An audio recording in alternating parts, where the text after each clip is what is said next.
우리는 구약의 선지자들이 그리스도의 초림과 재림 사이에 있는 마치 두 산봉우리 사이에 있는 커다란 계곡과 같이 놓여있는 이 현재의 시대를 내다보지 못했다는 것을 배웠습니다. 이 첫 번째 봉우리는 우리 주님의 고난과 십자가를 가리키는 반면에 두 번째 봉우리는 주님의 영광과 면류관을 가리킨다는 것을 기억하면서 이제 우리는 하나님의 현 시대에 대한 목적에 대해 상고해 보겠습니다. 주님의 만찬은 주 예수님께서 죽으시기 전날 밤에 주님께서 정하신 단순하고 특별하고 엄숙한 의식으로 주님과 주님의 죽으심을 기억하기 위해 계획된 것입니다. 이에 관련하여 성령님께서는 너희가 이 떡을 먹으며 이 잔을 마실 때마다 주의 죽으심을 오실 때까지 전하는 것이니라고 선언하셨습니다. 여기에도 두 산봉우리가 있습니다. 주의 죽으심은 첫 번째 봉우리고 오실 때까지는 두 번째 봉우리입니다. 우리는 이 첫 번째 봉우리를 돌아보며 두 번째 봉우리를 내다보는 것입니다. 그러므로 주님의 만찬은 이 두 가지 위대한 오심과 함께 연결되어 있는 것입니다. 바울의 모든 서신서에는 비밀이라는 말을 반복하여 합니다. 이것은 성령님에 의해 바울에게 알게 하신 특별한 비밀이며 주님의 이름을 위한 백성들을 이방 중에서 취하려는 하나님의 현 시대에 대한 목적을 설명한 것입니다. 예언의 시계는 주님께서 죽으셨을 때 멈추었고 하나님께서 이방 가운데서의 현재 사역이 완성되기까지 침묵한 채로 있습니다. 따라서 현재 불러내시는 사역은 구약 예언의 주제가 결코 아니었음이 분명합니다.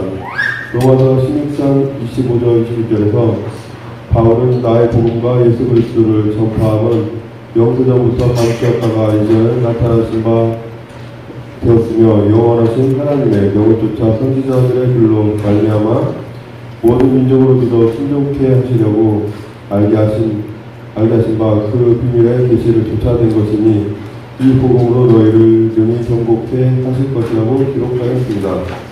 우리는 선지자들의 글이 구약의 선지서라고 생각하지 않습니다. 왜냐하면 그러한 글은 바울 전에 지금까지 감추었던 것이라고 말한 것과 모순이 되기 때문입니다. 이 표현은 예언적인 말씀들에 의해 많은 것을 더 정확하며 당시 읽혀지고 있는 바울 자신의 서신들을 가리키는 것입니다. 이 비밀은 정확하게 무엇입니까? 그 대답은 이스라엘이 그 메시아를 개척한 것과 그뿐만 아니라 그리스도의 부활과 보좌에 앉으심, 오순절 전날 성령님의 오심으로 인해 나타난 범죄한 이방인들에게 흘러넘친 하나님의 은혜의 결과로 말미암아 이루어진 놀라운 사실들 안에서 찾을 수 있습니다. 저를 믿는 자에게는 구원을 주시는 주님의 복음으로 전혀 새로운 무리가 이루어졌습니다. 바울은 곧 계시로 내게 비밀을 알게 하신 것은 이제 그의 거룩한 사도들과 선지자들에게 성령으로 나타나신 것 같이 다른 세대에서는 사람의 아들들에게 알게 하지 아니하셨으니 이는 이방인들이 복음으로 말미암아 그리스도 예수 안에서 함께 후사가 되고 함께 지체가 되고 함께 약속에 참여하는 자가 됨이라. 이 복음을 위하여 그의 능력이 역사하시는 대로 내게 주신 하나님의 은혜의 선물을 따라 내가 일꾼이 되었노라 라고 설명하였습니다. 여기에서 몸은 교회를 나타냅니다. 그렇지만 이 무리는 신부의 비유로도 설명하였습니다. 남편들은 아내를 사랑하도록 다음과 같이 명령을 받았습니다. 그리스도께서 교회를 사랑하시고 위하여 자신을 주심같이 하라. 이는 곧 물로 씻어 말씀으로 깨끗하게 하사 거룩하게 하시고 자기 앞에 영광스러운 교회로 세우사 티나 주름 잡힌 것이나 이런 것들이 없이 거룩하고 흠이 없게 하시느니라. 누구든지 언제든지 제 육체를 미워하지 않고 오직 양육하여 보호하기를 그리스도께서 교회를 대항하는 것과 같이 하나니 우리는 그 몸의 지체임이니라. 이러므로 사람이 부모를 떠나 그 아내와 합하여 그 둘이 한 육체가 될지니 이 비밀이 크도다. 내가 그리스도와 교회에 대하여 말하노라. 하와는 이에 대한 모형입니다. 그녀는 아담의 신부로서 아담에게서 지어졌을 뿐 아니라 아담을 위해 지어졌습니다. 이와 관련하여 골로새서 1장 23에서 29절을 자세히 살펴보십시오. 교회의 시작은 유대인의 성경 속에는 계시되어 있지 않고 그 모형물 속에 들어있다는 사실을 간과해서는 안 됩니다. 이중 관계의 법칙을 깨닫는 것은 중요합니다. 성경적인 해석법은 매우 중요합니다. 사실 이것은 성령님께서 구약 성경에 말씀하신 것들을 올바르게 이해하기 위해 필요 불가피한 것입니다. 특히 구약의 선지서들을 공부할 때에는 더욱더 그렇습니다. 이러한 원리는 이렇게 설명됩니다. 이중관계 법칙에 의해 우리는 어떤 예언이 먼 미래에 완전히 성취될 것이지만 또한 가까운 때 부분적으로 이루어질 수 있다는 의미를 압니다. 이에 대해 두 가지 예를 들어보겠습니다. 이것은 이런 해석법을 분명하게 해줄 것입니다. 이사야 52장의 첫 두 구절은 명백하게 그리스도의 성령왕국의 영광을 예언하고 있습니다. 그 구절을 증명하는 것이 어렵지 않습니다. 이 선명한 예언을 교회나 현재의 세상에 적용시키는 것은 상상할 수가 없습니다. 학생들은 이러한 주장을 본문을 읽음으로 확인해야 합니다. 특히 6절에서 8절에 주의하십시오. 그러나 바울은 로마서 10장 15절에서 이사야 52장의 이 구절을 인용하여 오늘날의 전도자들에게 적용하였습니다. 바울은 복음을 전하는 자가 보내심을 받지 아니하였으면 전파할 수 없다고 주장하면서 기록된 바 아름답다 좋은 소식을 전하는 자들의 발의함과 같은 이라고 했습니다. 이제 이 바울이 이 말씀을 이사야 52장에서 인용하였다는 것 때문에 이사야의 모든 예언이 오늘날 교회에 성취되었다고 할 수는 없는 것이 분명합니다. 그는 단지 천년왕국의 모습이 현재에 미치는 영향을 적용한 것입니다. 이것은 후에 완전하게 이루어질 것입니다. 이제 우리는 로엘 2장 28절에서 32절에 잘 알려진 예언을 제시합니다. 다시 한번 우리는 1에서 2장 전체를 읽기를 제안합니다. 왜냐하면 우리는 그 구절이나 본문을 그 배경과 어울리지 않게 해석해서는 안 되기 때문입니다. 여기에서 우리는 마음을 전율시키는 또 다른 영광을 누리게 됩니다. 그것은 이스라엘 민족과 그 땅 모두를 메시아이신 예수님께서 자비로 다스리실 때가 올 것을 보는 것입니다. 우리가 21절에서 27절을 현재의 일로 적용할 수 없음은 분명합니다. 이는 의심할 것이 없이 미래의 일입니다. 이것은 분명한 천년왕국의 모습입니다. 그 뒤에 하늘의 주요 부분들의 대격변이 일어나기 바로 전에 성령을 남기고 부어주겠다는 예언이 나옵니다. 우리는 다른 성경 구절을 통해 이러한 우주의 작변이 우리 주님께서 권능으로 이 땅에 재림하실 때 일어나는 것임을 알 수 있습니다. 그리고 그 다음 말씀이 이어집니다. 누구든지 여호와의 이름을 부르는 자는 구원을 얻으리니 이는 나 여호와의 말대로 시온산과 예루살렘에서 피할 자가 있을 것이며 남은 자 중에 나 여호와의 부름을 받을 자가 있을 것입니다. 베드로는 놀라운 오순절날의 설교에서 이 요에서 2장의 마지막 5구절을 이는 곧 선지자 요엘로 말씀하신 것이니 일렀으되 라는 말로써 인용하였습니다. 이 구절들에 대한 비교는 베드로가 요엘을 고쳤다는 것을 잘 드러냅니다. 베드로는 조심스럽게 시온산과 예루살렘 그리고 남은 자의 구원에 대한 내용을 생략하였습니다. 베드로는 단지 그 청중들의 믿음이 오실 구원자이신 주님께를 향하도록 하는 것이었습니다. 우리가 베드로가 말한 이는 곧이라는 말 때문에 모든 예언이 완전히 다 오순절날 이루어졌다고 이해하고 있습니까? 결코 그렇지 않습니다. 베드로는 단지 그 예언을 오순절에 발로로 적용한 것입니다. 위에서 언급한 구약 예언들을 사용한 신약성경 속에서 우리는 아직 완전히 이루어지지 않은 성경 말씀을 적절하게 현재에 적용한 예를 제시하였습니다. 이렇게 함으로써 우리는 한편으로는 어떤 구절 속에 개인적이고 실제적인 영향을 미친 채 그것을 유대인이 휴지통으로 넣어버리는 위험과 다른 면으로는 이 세상에 대한 영광스러운 하나님의 계획의 범위를 무시하는 위험에서 보호받게 됩니다. 현 시대에는 영광스러운 두 사건을 특징지었습니다. 이 주님께서 하늘의 영광에 들어가신 것, 이 거룩하신 하나님이 세상에 오신 것입니다. 이스라엘 민족에게 오셨다가 부탁하시고 지금은 하늘로 돌아가신 왕되신 주님의 전 세계적인 권위는 그 이스라엘 민족이 회개하고 찬송하리로다 주의 이름으로 오시는 이유라고 외칠 때까지 가식적으로 세워지지 않을 것입니다. 그 사이 주 예수 그리스도께서는 그의 모험된 교회의 머리로서 아버지 하나님의 보좌에서 존귀하게 되실 것입니다. 이제 이 교회의 5가지 모습에 대해 살펴보겠습니다. 네, 같이 봅시다.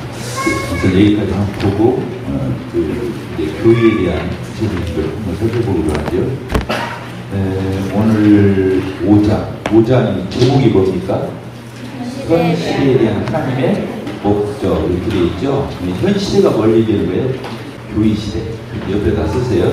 현 시대에 대한 하나님의 목적. 여기서 현 시대는 교회 시대를 얘기하는 거예요. 교회 시대. 교회 시대 해놓고 현 시대에 대한 하나님의 목적 했으면 더 정확하게 제목이 어필이 됐을 거예요. 아시겠죠?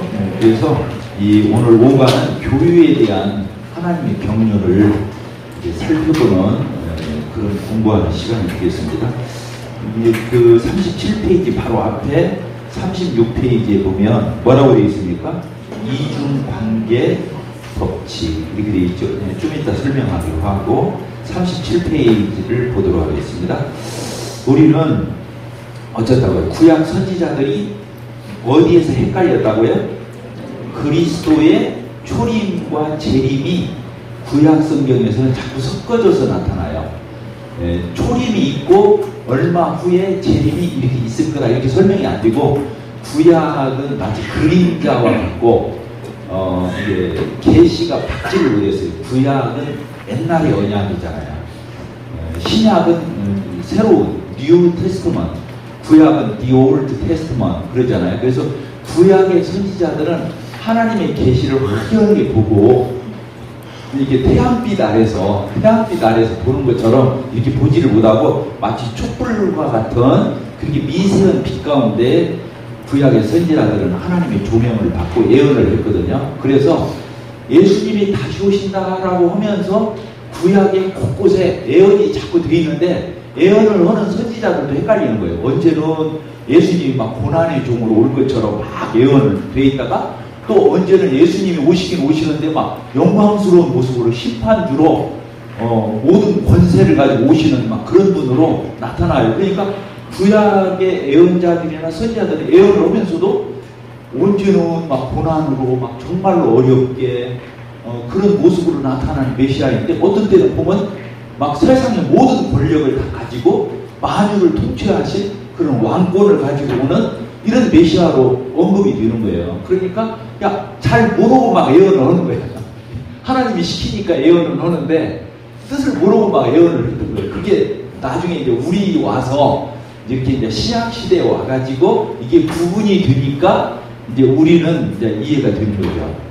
그래서 초림을 얘기할 적에는 예수님이 어떤 모습으로 온 거예요? 종의 모습으로, 고난의 종. 왜? 십자가에 죽기 위해서 오셨잖아요. 십자가에 죽으시고 고난받으셔서 우리를 구속하시기 위해서 구원주로 왔거든요. 구원주로. 근데 구원주로 오셨는데 지금 몇 년 지났어요? 예수님이 이 땅에 오셔서 고난받으시고 십자가에 피 흘려 희생하셔서 우리를 구원하신 사건이 몇 년 지났어요? 벌써 2000년이 지나고 있어요. 2000년이 지났어요. 2000년 조금 안 됐죠. AD 33년에서 지금 2018년이니까 1990 몇 년 이렇게 지난 거 아니겠어요? 그러니까 예수님이 초림하고 지금 아직 예수님이 재림을 안 했어요. 근데 재림은 어떤 모습으로 오실 거예요?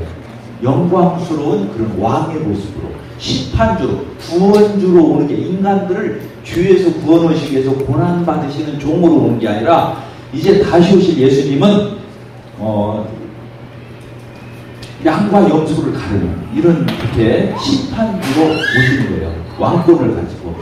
그러니까 지금에 와서 우리가 이렇게 살펴보니까 과거를 돌아보면 고난의 종으로 오셨던 게 확실하고, 우리 구속하시기 위해서 십자가에 피 흘려 죽기 위해서 한 마리 어린 양으로 오신 예수님, 이제 장차 오실 예수님을 지금 우리가 기다리자. 지금 임박한 것 같지 않아요? 예수님 오실 때가 이제 별로 안 남은 것 같아요. 우리가 시간을 정하는 거 아니고 이제 얼마 안 남은 것 같은데, 그것은 언제라고요? 재림인데 그때는 아주 영광스러운 왕의 모습으로, 권세 있는 모습으로, 심판주로 이게 오신단 말이죠. 지금 우리는 양쪽을 다 보는 거예요. 가운데 서서 첫 봉우리도 보고 다음 봉우리도 보고 이렇게 하는 거죠. 우리는 이제 이렇게 태양빛 아래서 다 보는 거예요. 이렇게. 근데 구약의 그 선지자나 예언자는 어디 아래 본 것 같다고요? 마치 형광등이나 촛불 아래서 본 것처럼 그렇게 하나님의 빛이, 조명이 임의했다, 그런 얘기죠. 자, 여기 보니까 그래서 그 구약의 선지자들은 초림과 재림 사이에 있는 이 간격을 못 본 거예요. 그래서 마치 두 산봉우리 사이에 있는 커다란 계곡, 지금 벌써 2000년이 넘어서 2000년이 다 되어가잖아요. 그래서 커다란 이런 간격이 있다는 것을 못 봤어요. 이 간격이 바로 뭐예요? 초림과 재림 사이의 간격이 뭐예요? 현 시대예요. 여기 제목에 있는 현 시대가 뭐라고 했죠? 교의 시대. 교의 시대예요. 그래서 이제 우리는 하나님의 현 시대의 목적을 삼고려고 합니다. 그래서 예수님의 만찬을 가지고 이 형제님이 이 글을 쓰면서 첫 봉오리와 나중 봉오리를 놓고서 만찬 예식을 떠올린 거예요. 영감이죠, 하나에. 이 형제님이 이 진리가 다 맞다 그 말이 아니라 그 인사이트 있는 그런 그 표현을 하고 있어요. 예수님의 재림이 뭐죠? 왜 우리가 떡과잔을 놓고 매 주일마다 떡과잔을 놓고 왜 만찬 예식을 하죠? 성찬? 왜 하죠? 이 떡과 잔이 뭘 뜻하는 거예요? 예수님의 고난의 떡, 고난의 잔 이렇게 표현하잖아요. 그 고난이 뭐예요? 십자가에 그 고난받으시고 희생하신 그 예수님을 나타내는 그 떡과 잔이잖아요. 그러니까 이건 뭘 얘기하는 거예요? 첫 봉우리. 처음에 초림으로 오셔서 고난받아 우리를 구원하실 그 떡과 잔이 그걸 뜻한다. 근데 이것을 언제까지 하라는 거예요? 언제까지? 이 예수님이 십자가에 죽으시고 부활하신 이 놀라운 사건을 예수님이 다시 오실 때까지 이 예식을 하면서 예수님 기다려라 그런 거예요. 그러니까 다시 오실 때가 언제예요? 재림이에요. 그러니까 만찬 예식에는 두 가지가 다 포함되어 있다는 거예요. 첫 봉우리, 둘째 봉우리가. 그래서 첫 번째 예수님이 초림으로 고난의 종으로 오시니 희생양으로 오신 예수님에 대해서 그 다음에 다시 오실 때까지 이걸 하는 거니까 예수님이 왕권을 가지고 재림하실 그때를 또 우리 그래서 초림과 재림이 만찬 예식에 영적으로 스며 있다는 거예요. 그 의미가 이해가 되셨죠? 네, 그런 의미로 이 내용을 여기다 적어놨다 보여진 겁니다. 그래서 그 만찬의 끝부분 그 맨 가운데 줄이 뭐라고 써있어요? 그러므로 주님의 만찬은 이 두 가지 위대한 뭐라고 그랬어요? 오심, 위대한 오심 두 가지 초림과 재림에 대한 연결점을 이 만찬 예식이 그 영적인 의미를 담고 있다 이런 표현을 하고 있습니다. 그러면서 바울 서신에서는 이 현 시대를 뭐라고 표현했어요? 에베소서 2장, 3장 또 골로새서 이런 데를 가도 로마서 16장 25절, 26절을 보게 되면 비밀이라는 말을 표현했어요. 지금 현 시대를 교의 시대를 따라서 다 비밀. 네. 자, 들어봅시다. 네, 비밀이라는 말이 오늘 하나님이 안 알려준 거야. 선지자들에게 안 알려줬어. 네. 그래서 이것은 하나님의 히든 카드야. 발음이 정확한지 모르겠는데 또 이렇게 해놓고 몽골 가서 영어 한마디도 모르고 돌아온다. 뭐라고요? 히든 카드. 하나님이 빅카드를 안중에 창세 전부터 아무한테도 안 알려주고 자기만 딱 가지고 있다가 드디어 바울 사도를 통해서 교의에 대한 계시를 알려줬다 그 말이에요. 그래서 교의를 말할 적에는 어떤 단어가 주로 나오냐? 비밀이라는 단어가 나온다는 거예요. 하나님이 요 비밀이 계셔. 이게 뭐예요? 교의라는 거예요. 자, 그래서 여기 보니까 비밀이라는 이것은 성령님에 의해서 바울에게 알게 하신 특별한 비밀이며 그래서 다른 사도들은 몰랐어요. 12사도가 있는데 잘 몰랐어요. 바울한테만 이걸 알려줬어. 그래서 주님의 이름을 위할 백성들 이게 이제 교의를 이룬 이방인 중에서 취해서 하나님의 현 시대, 이 교의 시대에 대한 목적을 설명했다는 거죠. 그래서 이 예언의 시기가 누구라고 했어요? 이스라엘이라고 그랬죠? 그 옆에다 쓰세요. 예언의 시기가 누구라고요? 이스라엘. 근데 이스라엘의 역사 가운데서 언제 시기가 딱 멈췄냐면 예수님이 십자가에 죽으실 때 이때 멈췄다고 그랬잖아요. 그리고 하나님께서 이방인 가운데서 현재의 사역이 완성되게 지금 교의 시대가 끝날 때까지 어쩌다고요? 이스라엘의 시계는 멈춰 있다 그런 뜻이에요. 침묵한 채로 이렇게 멈춰 있다 이렇게 되어 있어요. 그래서 구약의 예언을 자세히 보면 교회에 대한 예언이 안 나와 있어요. 교회에 대한 예언이 안 나와 있어요. 그러니까 구약의 예언자들, 선지자도 몰랐고 예수님의 제자들조차도 몰랐다. 12제자가 몰랐다는 거예요. 근데 누구한테 알려줬다고요?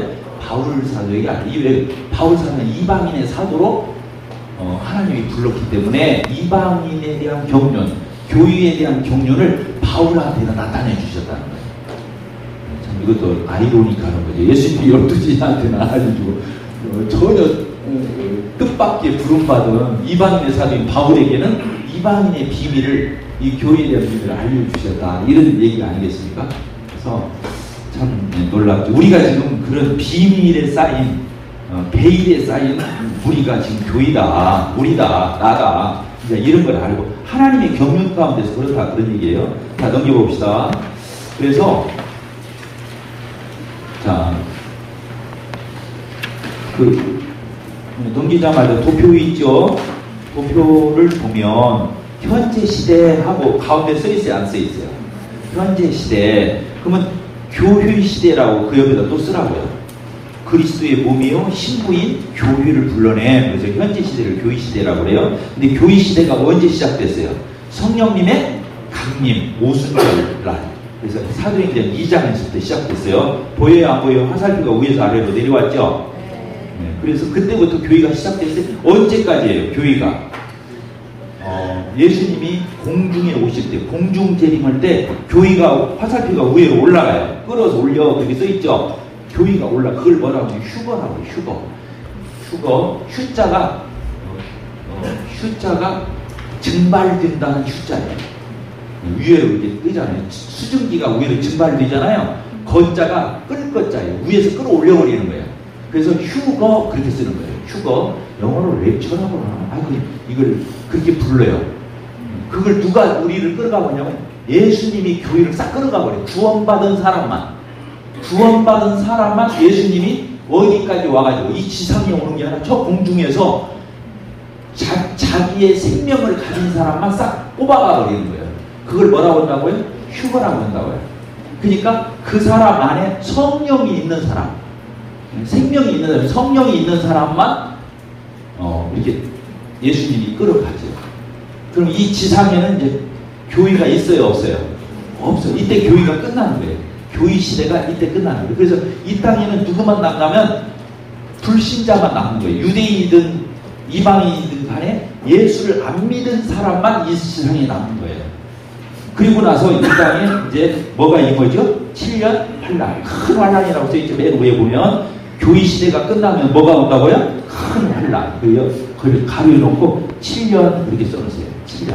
이게 이제 한 일회니까. 일회가 7을 얘기한다고 그랬잖아요. 그래서 보통 한 일회 하면 7년을 얘기하는 거예요. 그래서 이 큰 환란이라는 말은 7년 환란 이 뜻이거든요. 그래서 교회는 이때 공중으로 끌어올려가지고 주님과 함께 이제 저 하늘에 있는 거예요. 그래가지고 이 땅에 7년 환란이 임하는데 이 7년 동안은 누가 통치하냐면 적그리스도가 통치해요. 그렇게 써놔도 돼요. 이 환란, 큰 환란 옆에다가 적그리스도의 통치. 적그리스도의 통치. 이게 교회 시대는 누가 통치를 했냐면 성령님이 통치한 시대예요. 그래서 성령 시대 이래도 돼요. 성령이 통치하셨어요. 그리고 나서 성령을 가진 사람들이 다 주님이 끌어올려서 올라가고 나니까 이 땅에 적그리스도가 통치하는 거예요. 몇 년간? 7년간. 그래서 전 3년간은 이 적그리스도가 자기를 위장하고 안 드러내요. 3년 반을. 근데 후 3년 반 때는 노골적으로 자기를 드디어 자기 정체를 드러내는 거예요. 그래서 이스라엘 백성들이 그때 이 적그리스도가 그리스도인 줄 알고 받아들였다고. 자기들이 2000년 전에 거절했던 그 그리스도를 몰라보고 그때 예수님이 온 줄 알았어, 자기들은. 근데 후 3년 반에 들어서면서 적그리스도가 자기 정체를 드러내니까 이스라엘 백성들이 뭘 깨달았어요? 속았구나.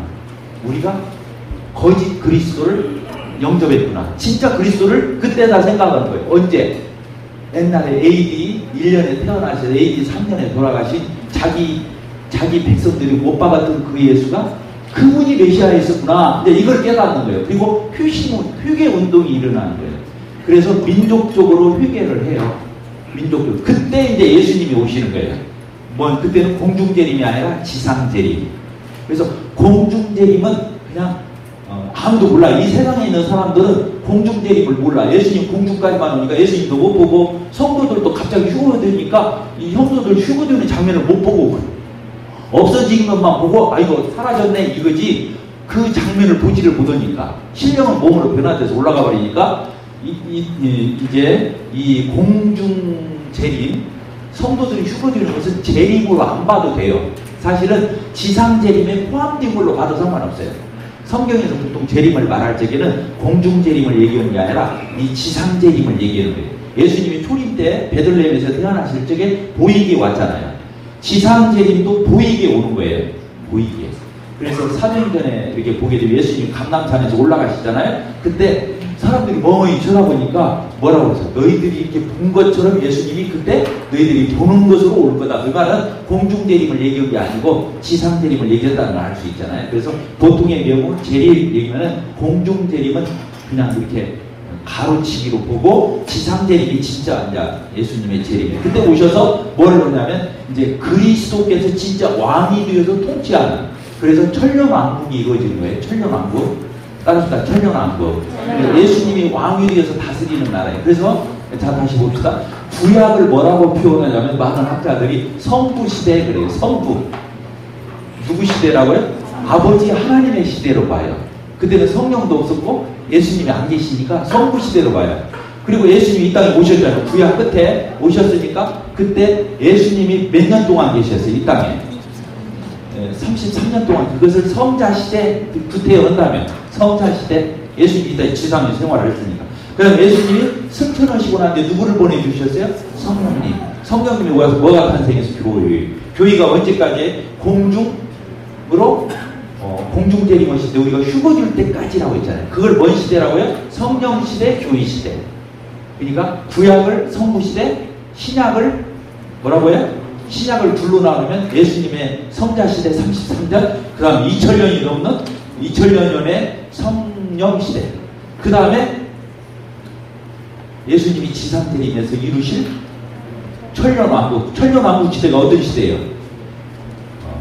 쉽게 하냐면 성자 시대예요. 왜? 예수님이 왕이 되어서 천년을 다스릴 거니까. 이해가 됐죠? 이렇게 이제 좀 시대적 구분을 하면 그렇다 하는 것을 이렇게 합니다. 자, 이제 그 책자를 봅시다. 그래서 다섯 번째 줄 39페이지 다섯 번째 줄, 이 비밀은 정확하게 무엇입니까? 뭐라고 되어 있어요? 이스라엘 백성들이 예수님 배척한 거죠? 그리고 예수님 부활하셨죠? 죽으시고 부활하셨어요? 그게 초림이잖아요. 초림. 네. 그 예수님의 구원 사역의 기초에서 지금 이 시대는 오순절날 성령님이 오심으로 인해서 나타난 누구예요?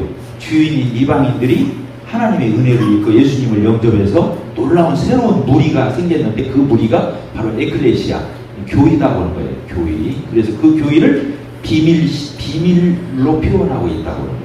비밀로 표현하고 있다는 거. 그래서 구약 시대 때는 안 알려줬다고 하는 거. 지금 그런 말들이 써 있죠.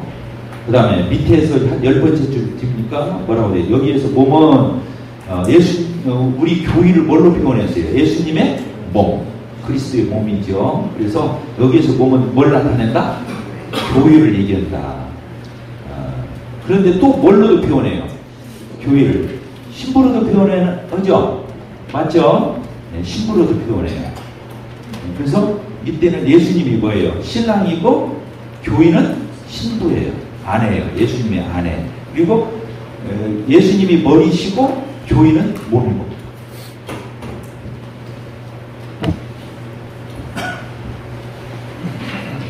자, 여기 봅시다. 지금 교회를 나타내는 두 가지가 나오죠. 첫째가 뭐예요? 예수님이 머리시고 교회가 뭐라고요? 교회는 몸으로. 그래서 머리와 몸은 뗄 수가 있어요, 없어요? 한 몸이잖아요. 한 몸.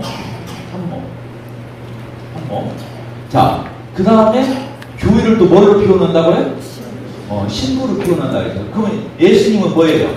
신랑. 이렇게 해서 신랑과 신부가 잠자리를 같이 하니까 뭐가 되는 거예요? 한 몸이 되는 거예요. 한 몸. 똑같은 한 몸 진리예요. 사실 알고 보면 머리와 몸이 뗄 수 없이 한 몸인 것처럼 신랑과 신부도 그 관계가 이렇게 한 몸을 이루는 관계인 거예요. 그만큼 친근하고 하나고 뗄 수가 없고 이런 뜻이죠.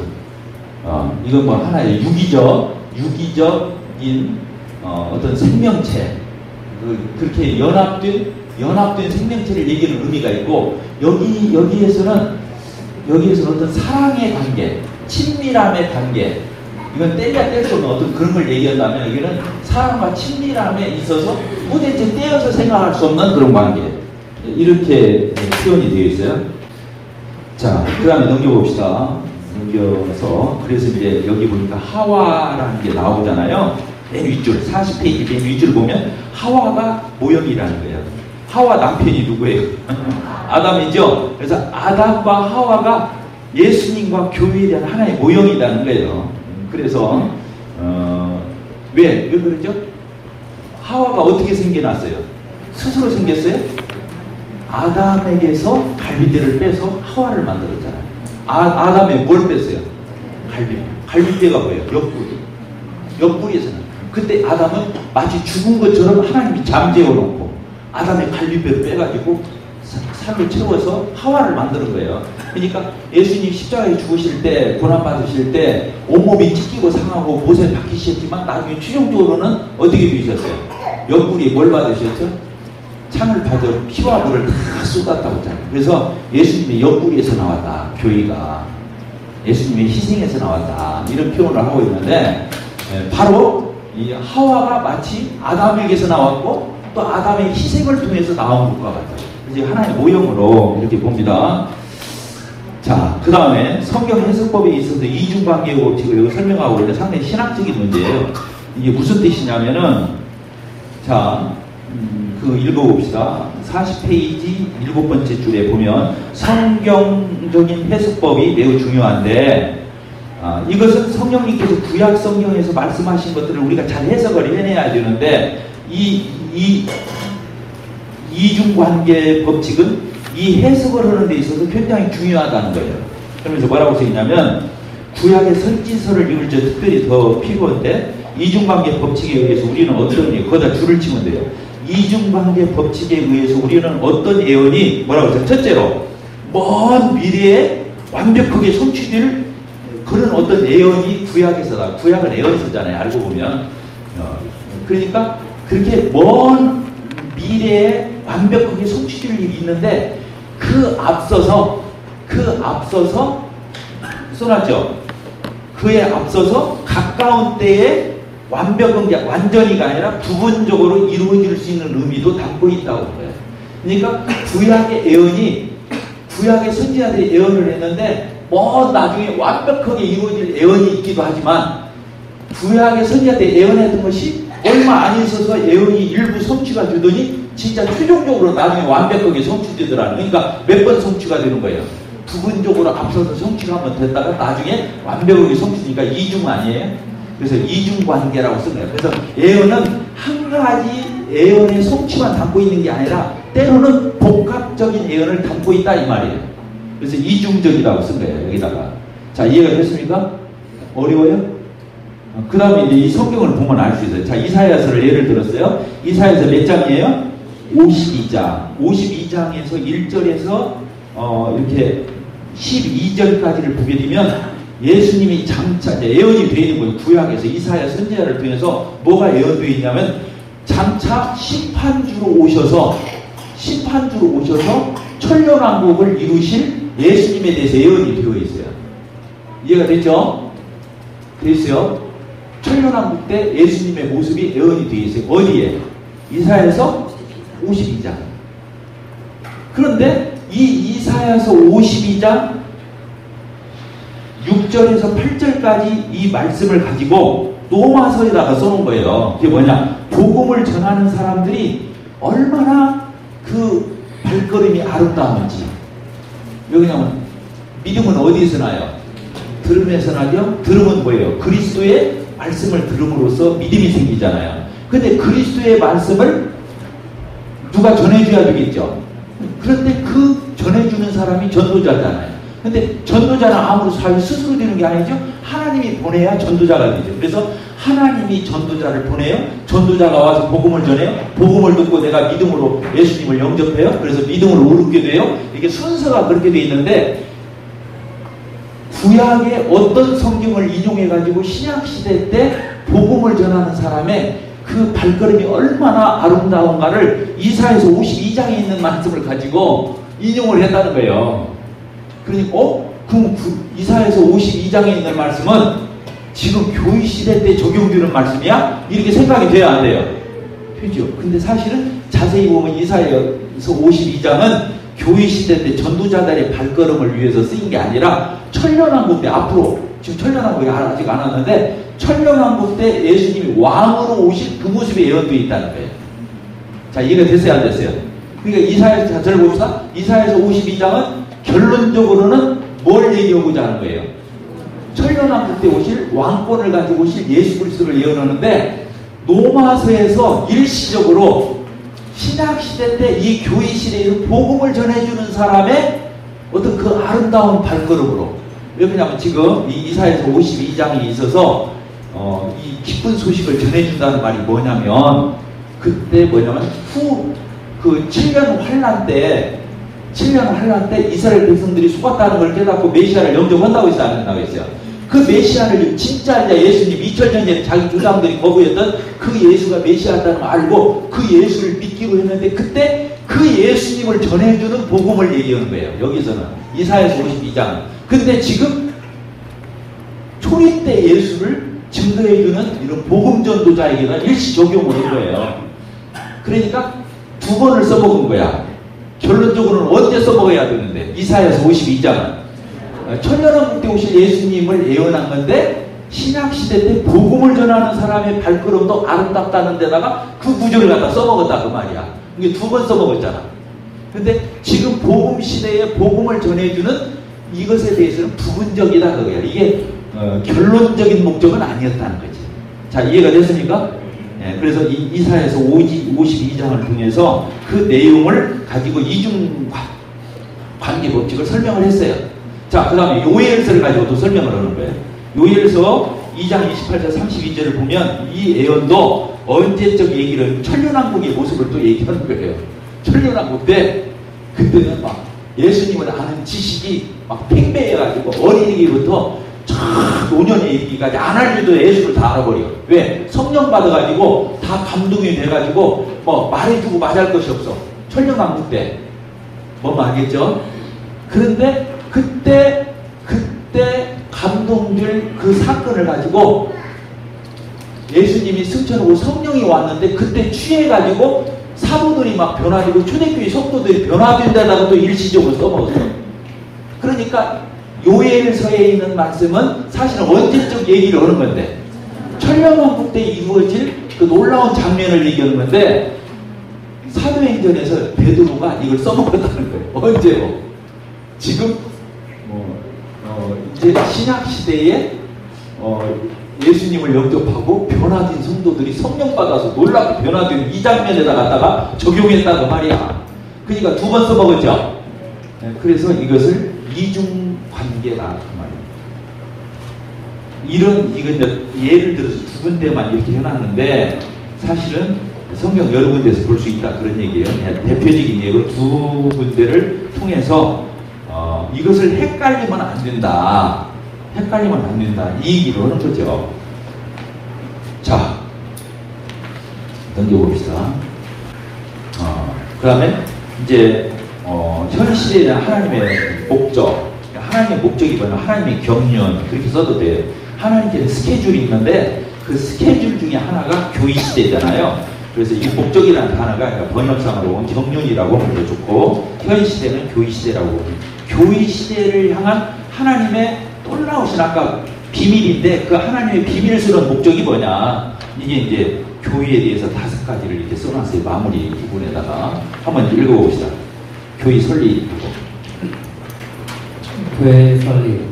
교회에 대한 첫 언급은 마태복음 16장에서 볼 수 있습니다. 이런 언급은 주님께서 이스라엘 민족에게 왕으로서 권리를 나타내셨으나 그 권리를 공적으로 거부한 것을 듣기까지는 교회를 언급하지 않으셨습니다. 그리고 주님께서는 즉각적으로 예루살렘에 올라가 죽임을 당하고 살아나야 할 것을 제자들에게 비로소 가르치셨습니다. 교회라는 말은 불러낸 무리라는 의미의 헬라에서 나오는 것입니다. 이는 무리 가운데서 택하여 불러낸 것입니다. 이 당시 교회는 미래의 일이었음에도 주의해야 합니다. 내 교회를 세우리니, 따라서 이 교회는 구약시대에는 알려지지 않은 것입니다. 교회의 시작, 교회는 언제 시작되었습니까? 우리는 그에 대한 바른 대답이 오순절날이라고 믿습니다. 이 교회는 그의 몸이고 설명되었습니다. 몸은 머리를 필요로 합니다. 그러나 그리스도께서 아버지 하나님의 보좌 우편에 오르시기까지는 머리의 지위를 취하지 않으셨습니다. 그러므로 교회의 탄생일은 오순절날이며 부활하신 그리스도께 보내심을 받은 성령님께서 모든 믿는 자들로 그리스도의 몸으로 알려진 유기체를 이루셨습니다.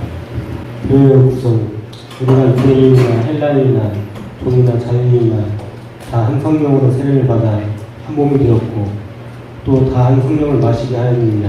고린도서 12장 전체를 에베소서 2장 11절에서 18절과 함께 주의에서 읽어보면 교회가 모든 거듭난 유대인과 이방인으로 구성되었다는 것이 매우 분명합니다. 그 앞과에서 모든 인류가 유대인, 이방인, 그리고 하나님의 교회라는 세 부로 나뉜다는 것을 배웠습니다.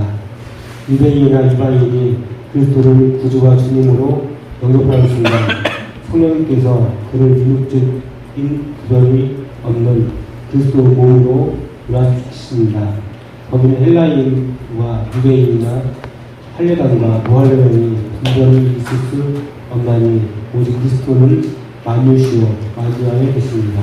교회의 특징, 우리가 본 대로 교회라는 말은 불러낸 무리라는 뜻입니다. 이런 의미에서 이스라엘은 광야 교회이었습니다. 같은 의미로 에베소서의 폭동을 일으킨 사람들을 모인 무리라고 표현하였습니다. 솔로몬의 성전에 사용되었던 돌들은 어두운 지하의 추석장에서 떠내어 다듬은 후 여호와의 처소에 놓았습니다. 그와 마찬가지로 하나님께서 복음으로 산 돌을 채석하셔서 그 돌들을 가져다가 주님의 영적 성전인 신령한 집을 건축하시는 것입니다. 교회의 완성, 교회의 영광스러운 운명은 영원히 그리스도와 함께하며 그리스도를 닮는 것입니다. 신랑 되신 주님께서 재림하실 때에 이 구속받은 무리를 자기 앞에 티나 주름 잡힌 것이나 이런 것들이 없이 거룩하고 흠이 없이 세울 것입니다. 우리는 어린 양의 아내인 신부가 그리스도로 더불어 구속받은 세계를 다스리는 그리스도의 영광을 나누게 될 것이라고 믿습니다. 이는 마치 죄가 세상에 들어오기 전에 아담과 함께 하와가 세상을 다스렸던 것과 같습니다. 네. 이제 교회에 대해서 5가지. 첫째가 설립. 교회가 언제 시작됐냐. 언제 시작됐다고 그랬죠? 오순절날 성령님이 강림하면서 시작됐다고 그랬죠? 그래서 교회는 예수님하고도 뗄래야 뗄 수 없지만, 왜 그러냐면 예수님이 머리고 우리는 몸이고, 예수님이 신랑이고 우리는 신부고. 그런데 또 우리는 누구와 뗄래야 뗄 수가 없냐면 성령님. 그러니까 성령님이 오셔서 교회가 시작돼요. 예수님의 구속의 기초 위에 성령님이 예수 믿은 사람에게는 다 내주오시고 인치시고 내주오셔서 성령 받은 거잖아요. 성령이 인쳤잖아요. 그래서 성령과 교회는 또 뗄래야 뗄 수가 없죠. 그래서 그 교회 설립했는데 이 설립은 오순절날 했지만 예수님이 언제 예언하셨죠? 마태복음 16장에서 그렇게 써놓으세요. 마태복음 16장에서. 그러면서 베드로한테 물어봤죠. 사람들이 나를 누구라 그러냐. 그러니까 뭐 선지자 중에 하나 뭐지 선생님 어쩌고 했는데 베드로한테 물어봤죠. 너는 나를 누구라고 했냐? 그러니까 뭐라고 했어요? 주는 그리스도시요 살아계신 하나님의 아들이십니다. 그러니까 예수님이 깜짝 놀라면서 이것을 알는데 혈육이 아니라 하늘에 계신 내 아버지께서 너를 이거에 관리했다. 성경의 가장 위대한 신앙 고백, 이 신앙 고백 위에 교회가 세워진 거예요. 주는 그리스도시요 살아계신 하나님의 아들이십니다. 이 고백 위에 교회. 그래서 내가 이 반석 위에 내 교회를, 예수님의 교회를 세우리니 이렇게 써있어요. 미래형으로 세우리니. 그러니까 예수님 당시 때는 교회가 있었다고 했어요. 없었다는 걸 알 수 있어요. 세우리니 있기 때문에 아직 안 세워졌다는 거예요. 굉장히 중요한 얘기죠. 그래서 교회에 대한 언급은 마태복음 16장에서 처음 언급됐다고 하는 거. 그다음 두 번째 언급된 것이 마태복음 18장에서 언급돼요. 어떤 사람이 죄를 지었을 때에 그 사람과 1대1로 상대해서 보내라. 그러면 들으면 얻는 것이고 안 얻으면 뭐라고 했어요? 두세 사람으로 증창케 해서 또 권해라. 그 말도 안 들으면 어떻게 하라고 그랬어요? 교회에 말하라. 그 교회가 두 번째 나오는 거예요. 교회의 말도 안 들으면 내쫓아라. 이방인과 세리처럼 여겨라. 이렇게 되는 거예요. 그래서 그때 교회라는 말이 또 나와요.